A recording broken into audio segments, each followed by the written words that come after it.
Whoa. Yeah. Ladies and gentlemen, brothers and sisters, friends, enemies, and comrades. This is Kenya Revolution. Lutionary. Sorry, I can't even. It's too early over here. Early for me, at least. But hey, today I had to go live. I had to. I missed 2 days. So I'm trying to make up for the days that I missed. Coffee time. Sorry, good year. I see you in the comment section there. You're asking for the notification. I wasn't live yet. I was setting it up, and I was a little bit late because I'm trying to. Again, like I usually do, I'm freestyling my way through these issues. But anyway, as you can see, let's get to the mada. For all of you who are watching on X and YouTube, I'm live now. Kenya Revolutionary, ladies and gentlemen, brothers, sisters, friends, and comrades. Karibu sana, wherever you are, whether you're in Africa, Europe, China, Asia, wherever you are. Karibu sana, karibu sana. Huku ni mapema pale niko, so bear with me. That's why I'm drinking coffee. Kahawa kama kawaida. But, you know the first order of business. Please like the video, like the video, like the video. What are we going to talk about today? I'll probably be brief because I have to run some errands and, do what I have to do. But I just wanted to talk about the Jowie sentenced to death. That's the news. Jowie, if you guys remember Jowie and Maribe and all that stuff. Then we are going to touch on Lundo. It's too early, you can tell.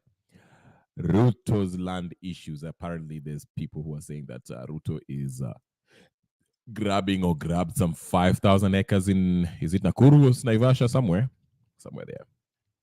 Then also we are going to touch on the latest on the AU+NADCO mess that we've been arguing about since Raila mentioned that he wants to run for the AU governorship. So let's get to it. Like the video, please, before we even go far. Please go ahead and like the video. And if you haven't subscribed, hurry up and subscribe.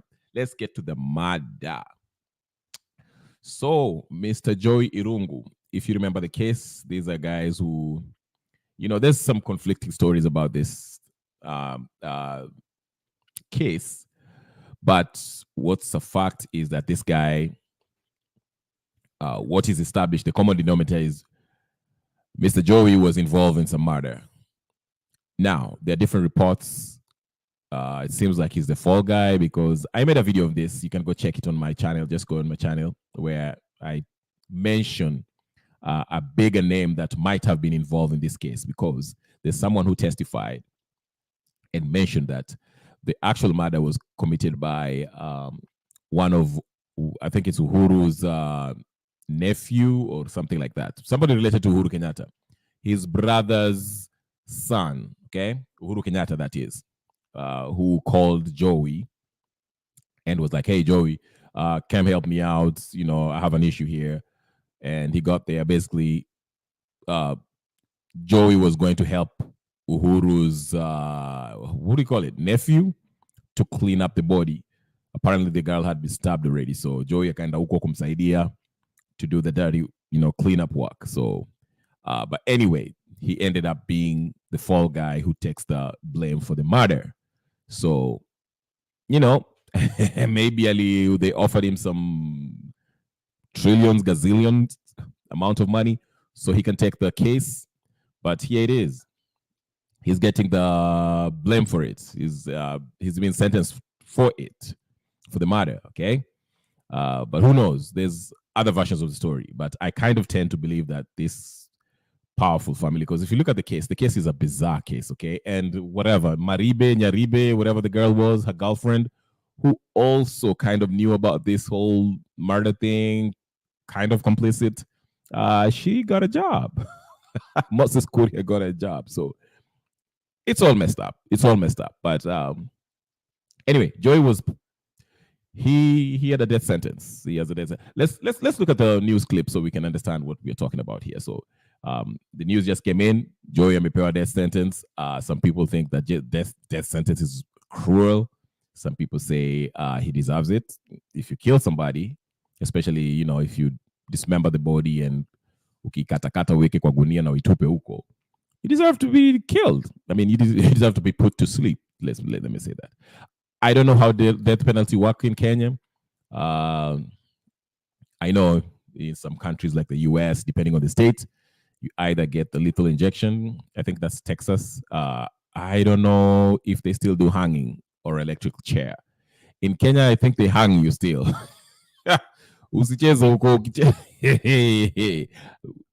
One of those things, one of the crimes that you get hanged for, if you treason. Kama wale watu Ochuka, General Ochuka in 1982 when he was found guilty, for organizing that coup d'etat. Raila alipewa 9 years, but there was not enough evidence to convict him, or maybe it is said that he snitched. But anyway, I'm not going to that. I'm just saying there's some crime in Kenya that you commit. If you commit, you will be hanged to death. Okay, and Joey seems to be anaenda kuface hiyo kitu. So let's look at the news clip and let's get what happened, what actually transpired in court, so we can get an understanding of the sentence. Okay, and what was the judge reasoning behind that, or what led the judge to decide that Joey Irungu deserved to be hung to death. So let's look at the news clip. Let's go to it. All right. Twende basi, twende kazi. Okay, this is from KTN. I'm using it for education purposes only. So let's get to it.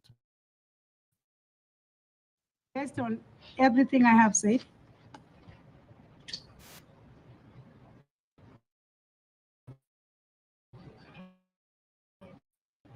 I have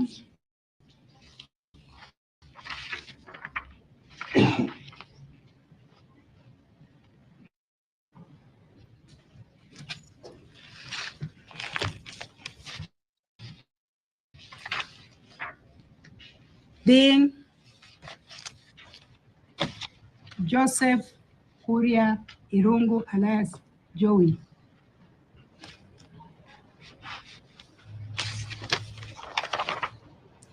Shall suffer death as provided for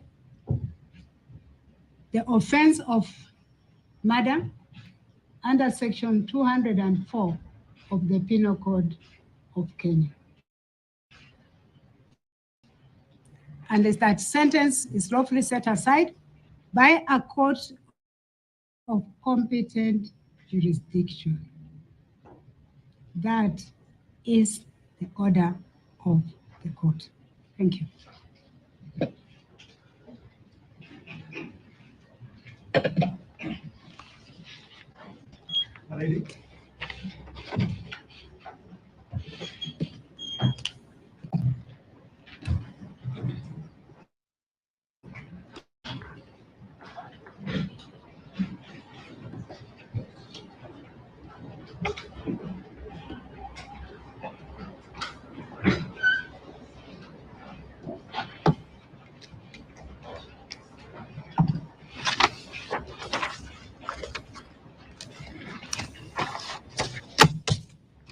Yes.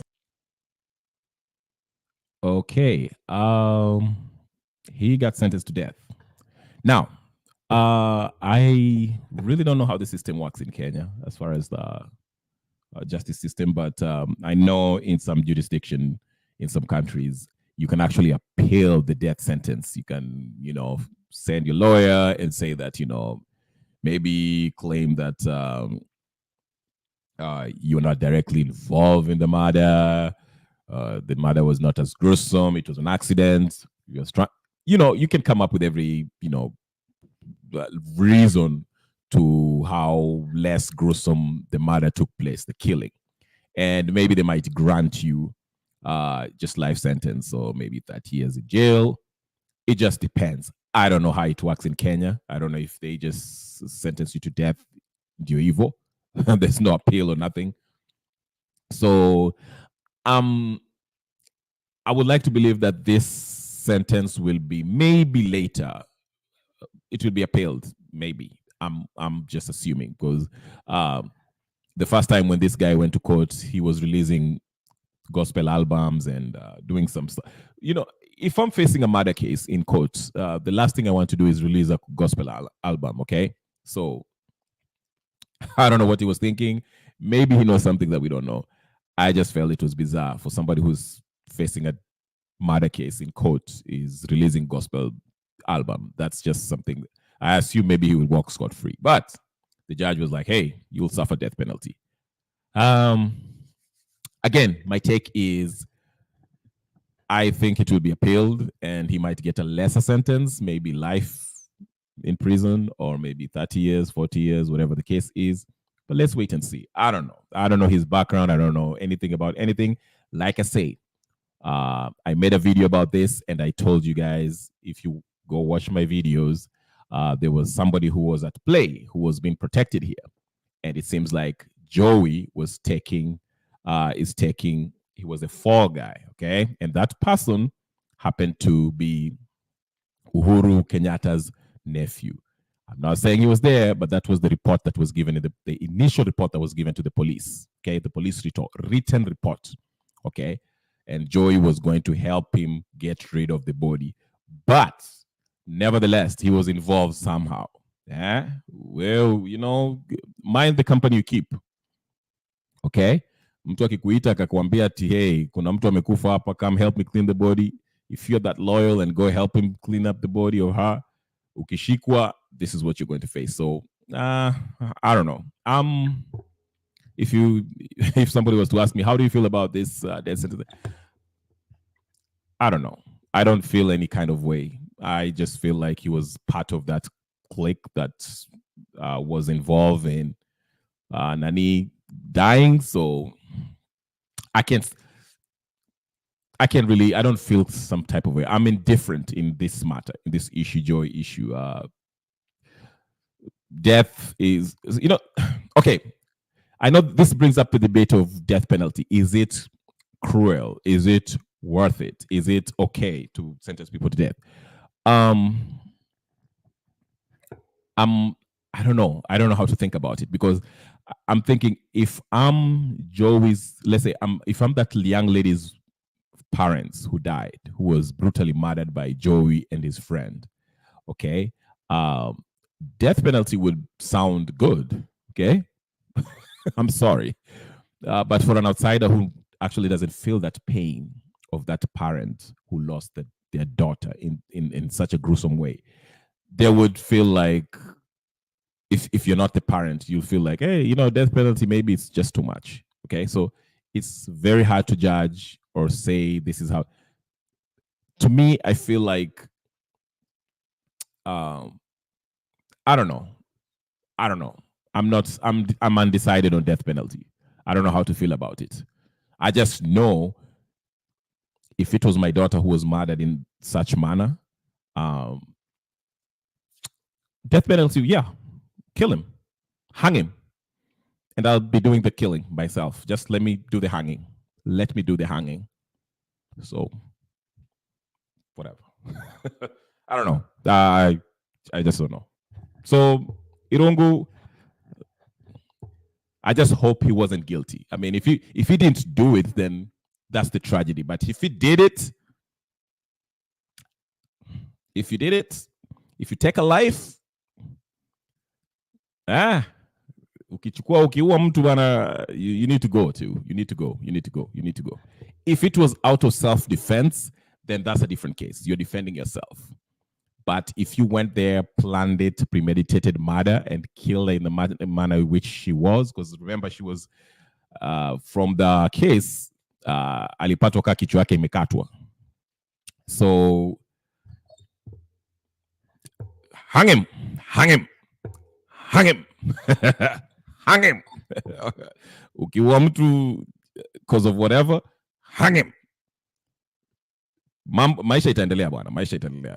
Don't kill people. Ladies and gentlemen, brother, that's a lesson right there.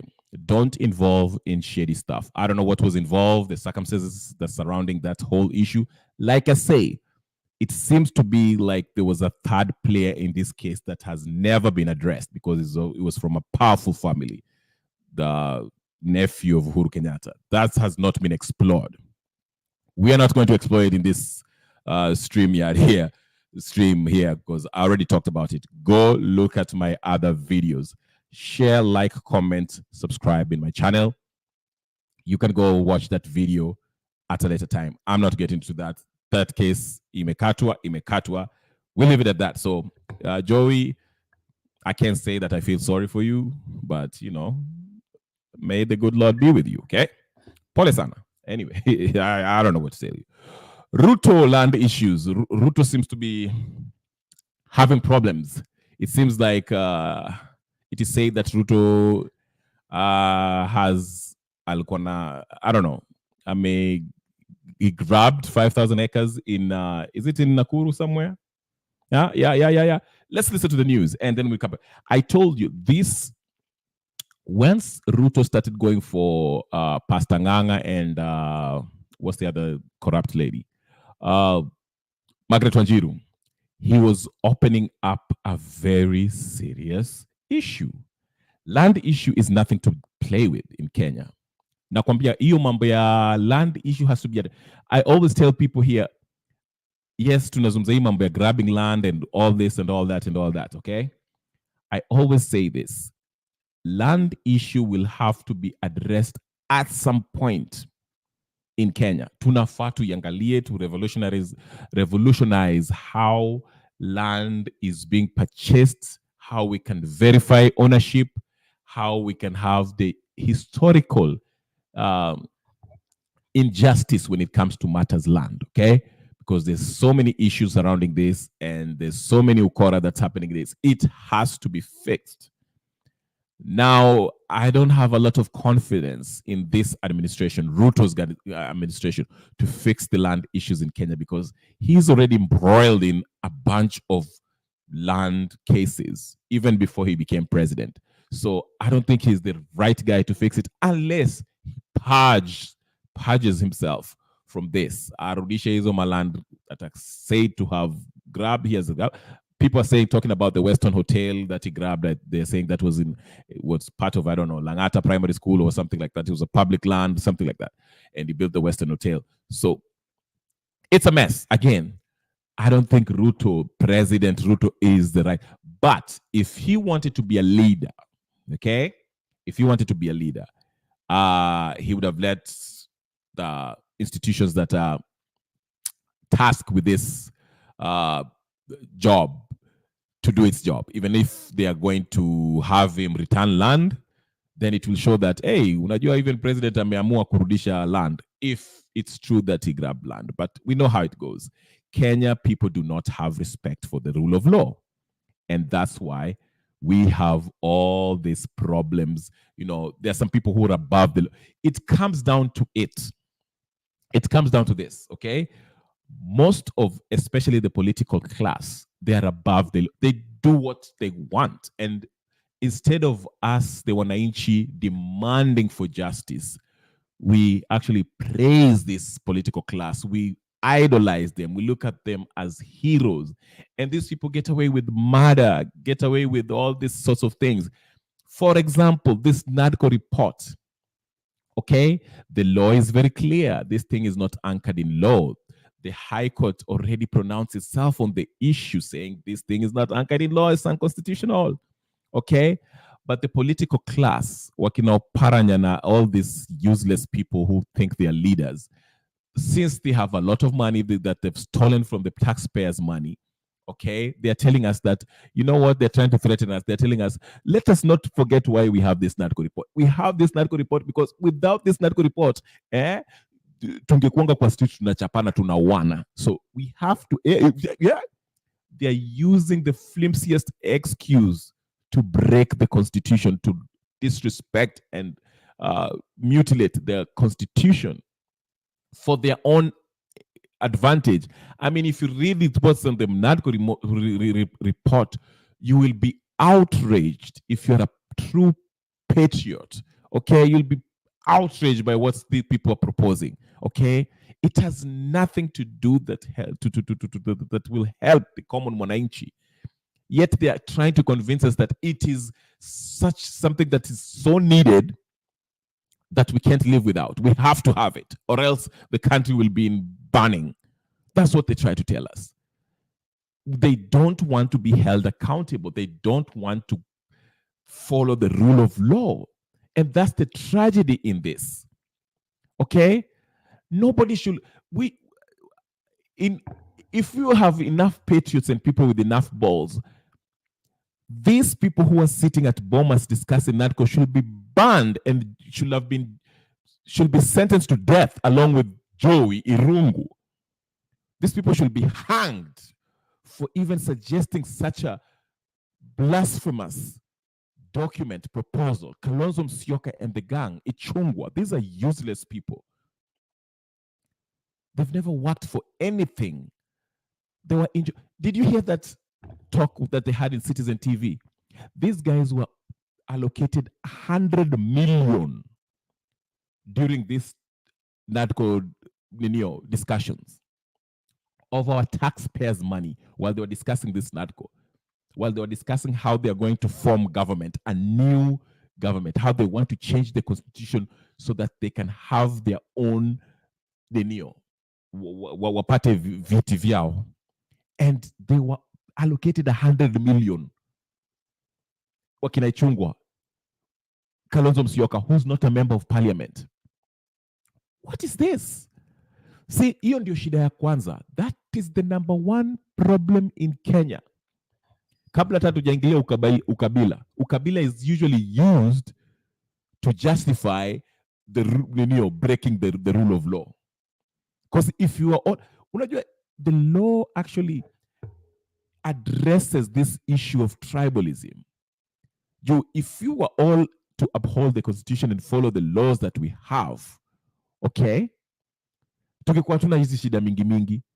Oparanya is running around, has stolen 57 million in Kakamega. The EACC, actually, there's a point where they froze his assets because he was under investigation, including the assets of his wives. Apparently, he has wives, not even a wife.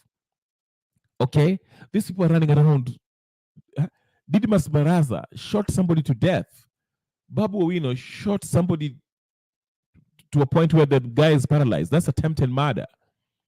These are the guys who are parading as the future leaders, the most influential people.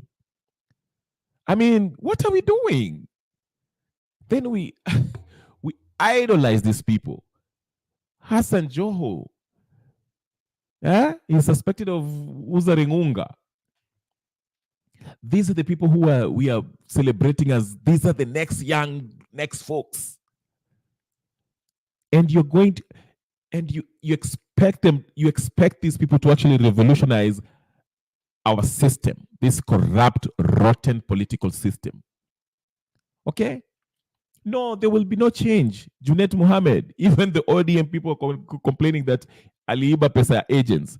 And these are the people who you think are going to change things to benefit the Wananchi. They've already told you, showed you.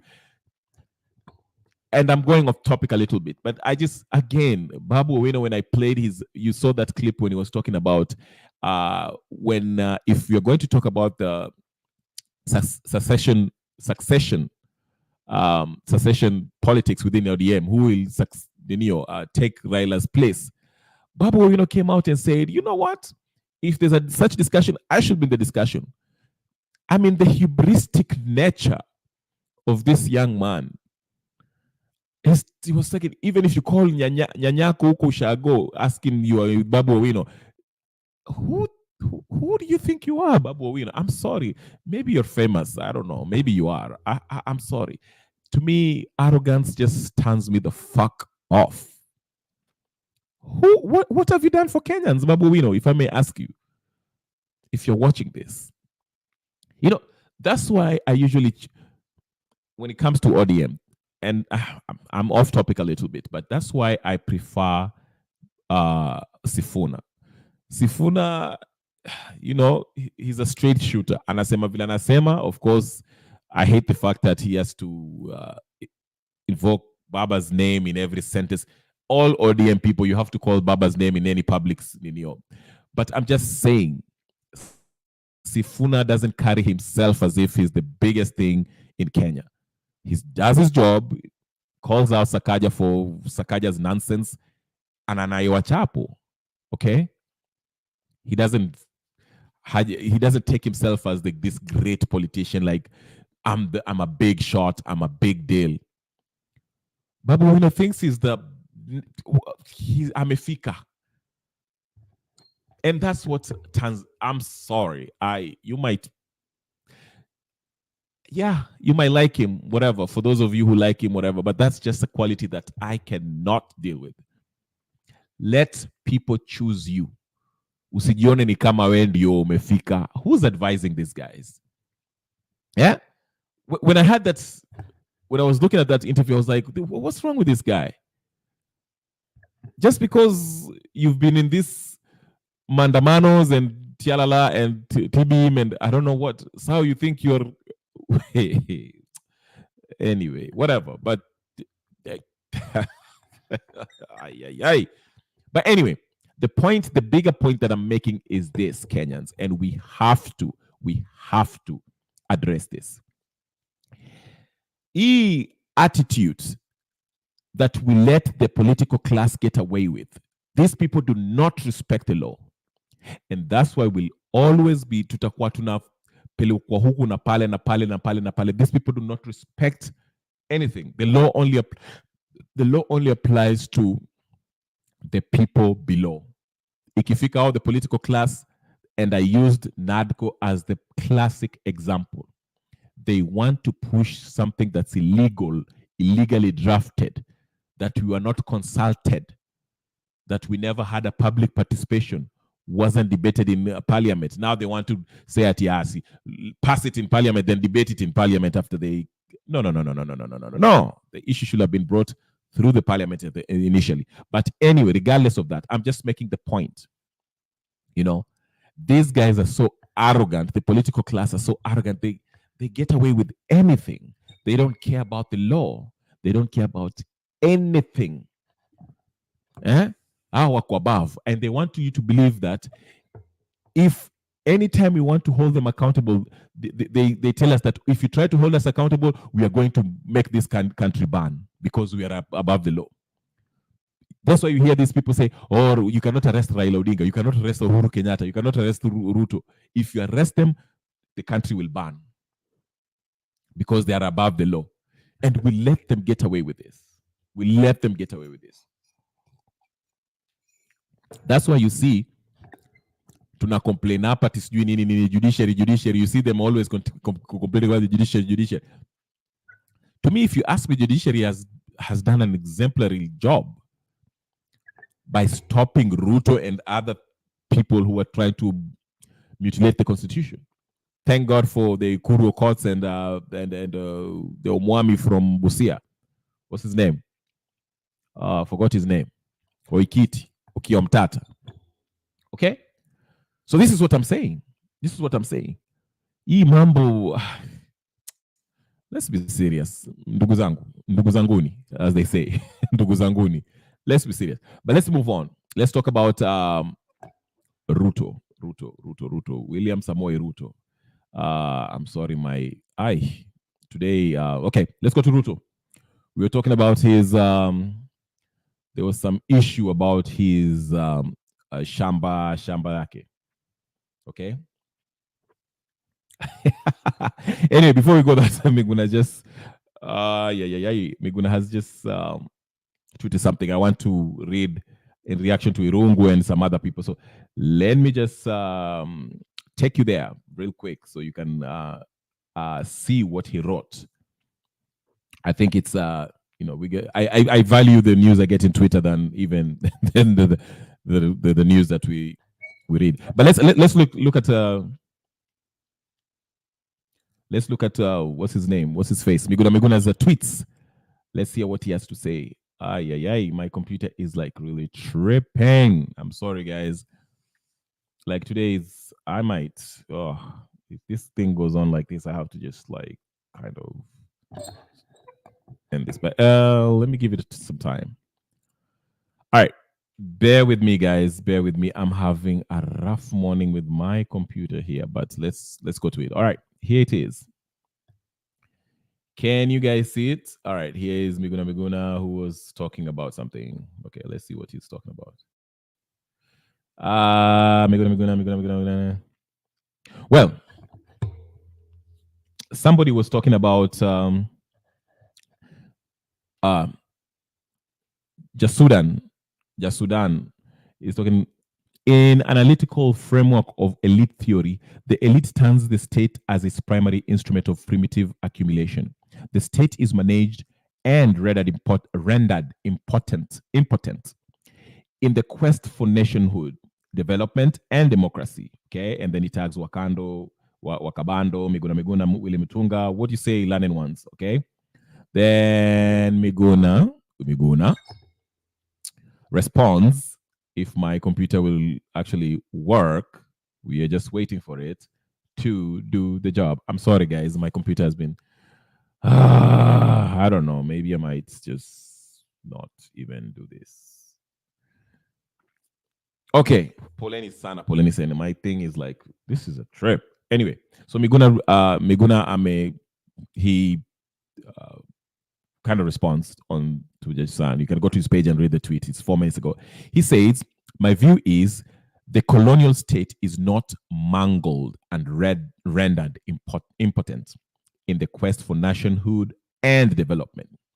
It is mangled and weaponized to guard imperialist interest, primitively accumulate wealth for the imperialist agent, and to ensure that Africans remains in perpetual mental slavery, destitution, desperation, disorganization, and dependency. That's why whenever a committed Pan-African revolutionary has emerged, for example, Mondlane, Lumumba, Cabral, Hani, or Sankara, the imperialists and the local assistants, who we call leaders in quotes, have assassinated them to maintain the despicable status quo. Okay? So Meguna is making a point that I always make here numerous times, that the reason why, again, listen to me. If you're going to watch this channel, this is the whole shtick. The reason why we are in Kenya and most countries in Africa, and that's a good point he was making that I agree with. We have agents of the imperialist, colonial puppets, as I call them. In Kenya, the president is a colonial puppet. Ruto is a colonial puppet. Raila Odinga is a colonial puppet. Uhuru Kenyatta is a colonial puppet. These guys are, as Mugunaf said, of course he didn't call them names, them specific. I'm calling them names. I'm saying these guys, okay? They are there to maintain us to stay destitute, stay poor, impoverished, ignorant, name it. That's why these institutions that we have, like the judiciary, parliament, even the administration, the executive, are not functioning as they should. It's by design. They don't want it to function, okay? Because if they were to function, they are supposed to look after the interest of the people, but that's not the case. The case is they want to take advantage of us by slowly usurping power, our sovereign power, okay, and handing it over to the few, the political class, who are the economic stooges, who are there to what? Have this primitive accumulation of wealth, some of it, a percentage, while most of it is transferred to the what? Their colonial imperialist masters in the West. Okay, that's why you have deals such these corporations. They come in through the IMF, and that's the new thing. The imperialists are not coming with the name "we are imperialists," we are the emperor. No. They are coming with the name emperor. They're coming with the name investors. That's the new 21st century name for the imperialists in Africa. They don't come in and saying that we are British, whatever empire. We are trying to slave you. No. They're coming in telling us they are the new investors. They're coming to invest, okay? So they kind of, wanakuja wanapatia Ruto kitu kidogo, wanampatia pesa za IMF. Why do you think they give them this IMF money? Anyway, I've been saying this for a while. I've been showing you books that you can read and find out about this stuff. This money, loan money, why? Let me ask you this question today, as you are watching, ladies and gentlemen. Like this video, share, comment, and subscribe. Where do you think these loan monies that come from IMF, where do they go?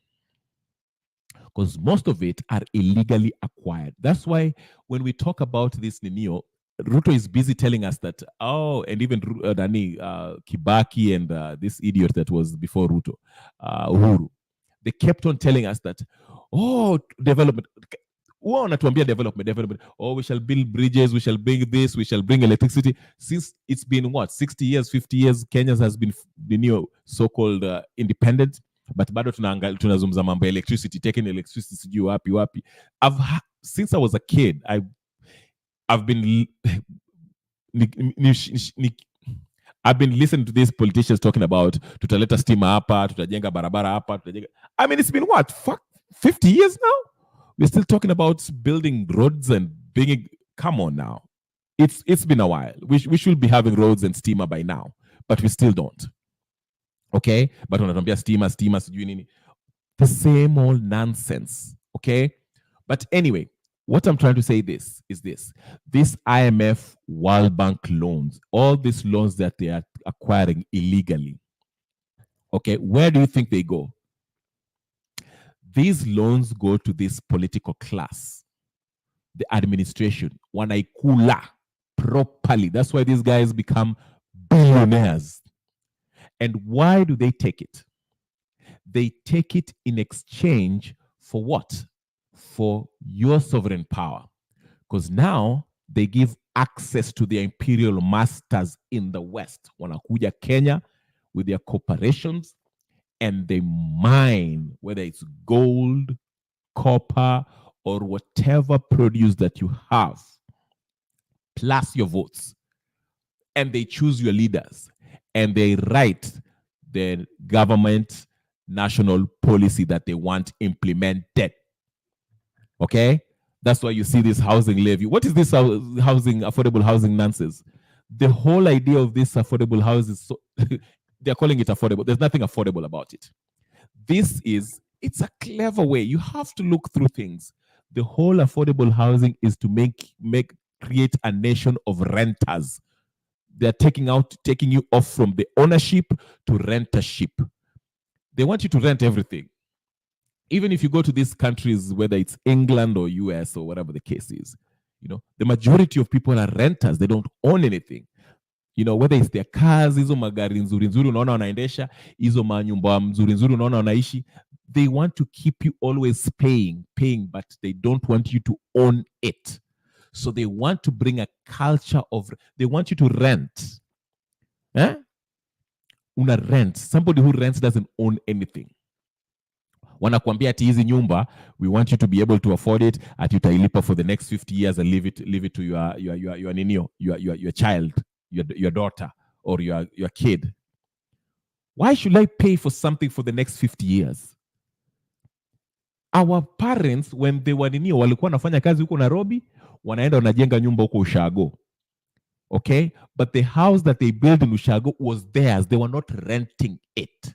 Ilikuwa nyumba yao ambayo wakimaliza kazi, if they retire, they go back huko Ushago, where they don't have to worry about paying mortgage.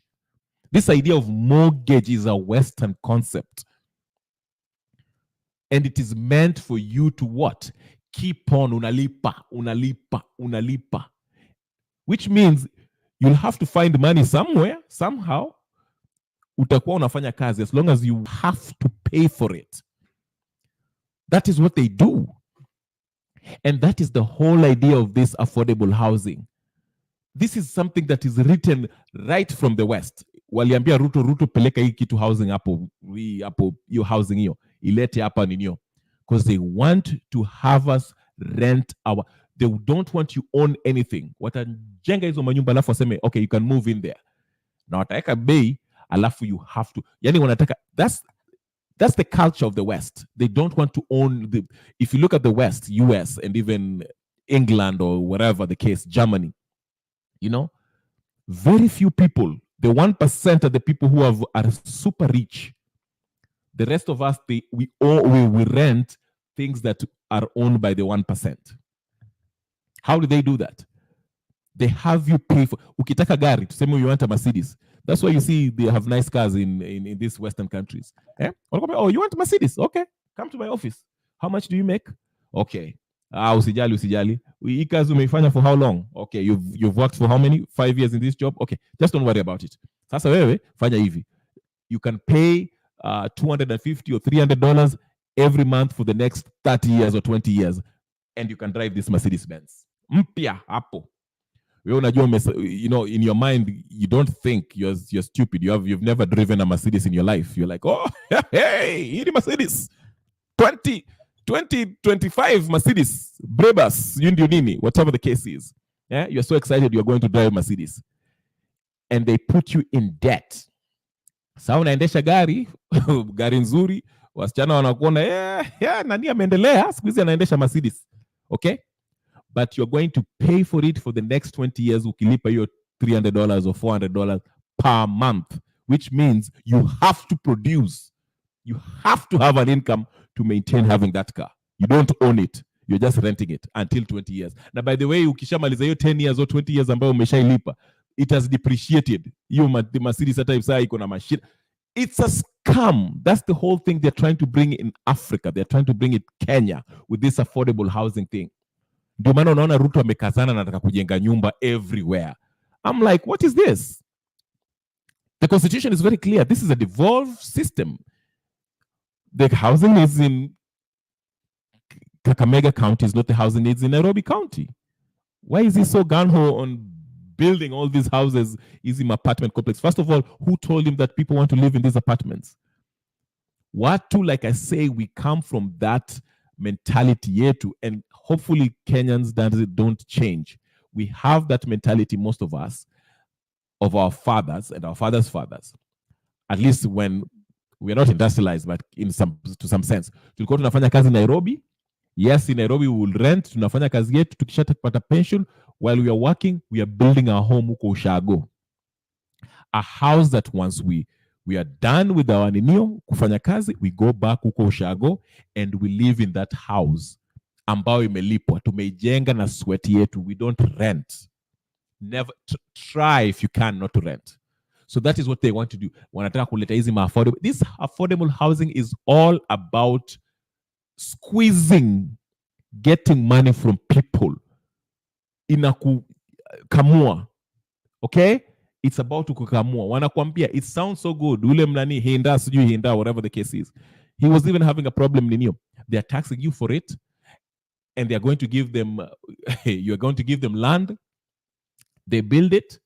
Alafu naingia hapo, and for the next 50 years, and hawajali, wanakuambia for the next 50 years utakuwa unalipa sijui nini, sijui 7,000, ukishaeka down payment yako ya sijui 10,000 and whatever, and you're going to pay for this house, which means for those 10 years or 50, 10, 20 years that you're there, you have to produce, you have to have an income making somebody else rich, and you don't own that thing. Because ukishindwa kulipa, what happens? Sino watakufukuza. They're not going to give you money back at umelipa mpaka hapa, acha tukurudishie hii pesa. No. Wewe utakuwa una rent tu, una rent. You don't ownership. That is how they take your sovereign power, your land and everything. And this comes also to this carbon nonsense. They want you to be a renter. Always rent. Pay, but you cannot own.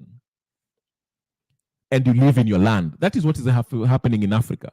Okay? The colonialists are not coming here to kick us out. They're not doing what they did in the US, America. When they came to America, they kicked out and killed the Indians and took up their land. In Africa, they're doing it differently this time. They're coming and they tell you, don't worry, it's your land, don't worry. But this is what I want you to do. Since we are giving you these loans, in fact, they're giving you the leaders who are eating this money, and they know these leaders are eating the money, but we shall pay for it. So they tell us, leaders that they picked, by the way, and they tell us, okay, this land is yours, right? Okay. We gave you that 100 billion loan that we gave you, okay, the past month. But in exchange, you see this land here you have, we shall demand, we shall tax it. You have to pay us for you to live in this land, your own land. We are going to come and build you houses. You know, we are investors. We saw that you're living in a mud house. Unaishi kwa nyumba ya matope. We are not happy with that nyumba ya matope. So we want to build you a better house, a westernized house. ka apartment kadogo hivi, kakona bedroom, kakona kanisijui nini, but you'll be paying this amount. And you can pay it for 50 years. For that small room hapo uko nayo. You know, it's better than that Kibera house that you're living in kwa uchafu. Yeah? We kuja uishi hapa hivi for the next 50 years. Inaweza kuwa yako so you have to produce that rent for the next 50 years. Is it doable? The whole idea is to keep you paying. Keep you paying. You are renting everything. You can't own anything. You are renting. You're paying. Wewe own kitu. It is all about ownership. You're living your sovereign nature. That is what it's all about. Okay? So anyway, I was talking about this. So let's go to the Ruto thing. Ruto is in a pickle about land. Ladies and gentlemen, don't forget to like the video. Like the video, tafadhali. Tafadhali, run and like the video. Like the video. Like the video very quickly. Usisahau. Now, na tafadhali. Not only like it, but subscribe kama huja subscribe. Sawa? Aya, twende basi. Insists that President William Ruto is the bona fide owner of a 5,000-acre piece of land at Ndabibi area.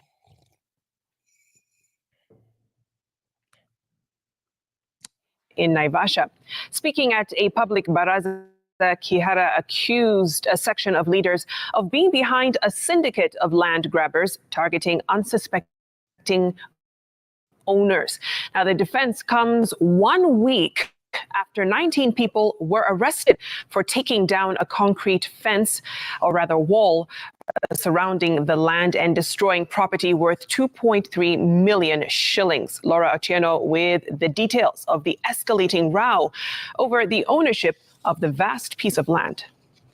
The ownership of a 5,000-acre piece of land at Ndabibi area in Nakuru County has once again taken a new twist, with Naivasha legislator Jen Kihara identifying President William Ruto as the owner of the vast piece of land. Kihara claiming that the president genuinely bought the land from former Moi-era diplomat Benjamin Kulei. Nimekuja hapa ndio kama kuna shamba ambaye ya mtu hapa rais amechukua, aje hapa nimpeleke kwa rais.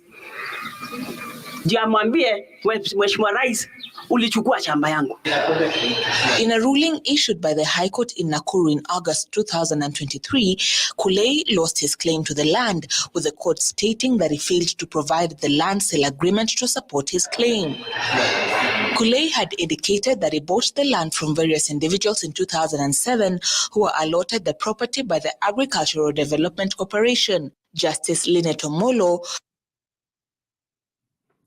ruling that neither Kulei nor the said individuals presented sufficient evidence to prove ownership. Farmers laying claim to the land have since threatened to shut down schools in the area until they are issued with a title to the land. Watu walisema ati watafunga shule, na kuna watu wanajua kuongea vitu hawezi kweli. Si hata mdomo yako uirudishe kidogo, unafunga shule ya nani? I want to dare wajaribu. Ati naona mtu kwa hiyo karuninga akisema kama Ruto ako na shamba hapa, anje ameuma title deed na meno. Surely you have no respect for the president. Unakuja kuchochea watu ati ndio wakasirika wamenyang'anywa shamba. 19 people were arraigned at the Milimani Law Courts facing charges of malicious damage to property. The accused persons allegedly destroyed a concrete fence worth 2.3 million shillings on February 29th at Ndabibi area as they tried to access the disputed piece of land. Laura Otieno, Citizen. Okay. All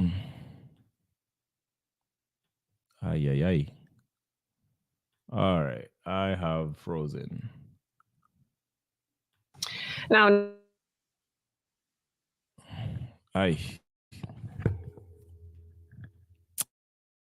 Okay, ladies and gentlemen, brothers and sisters, this is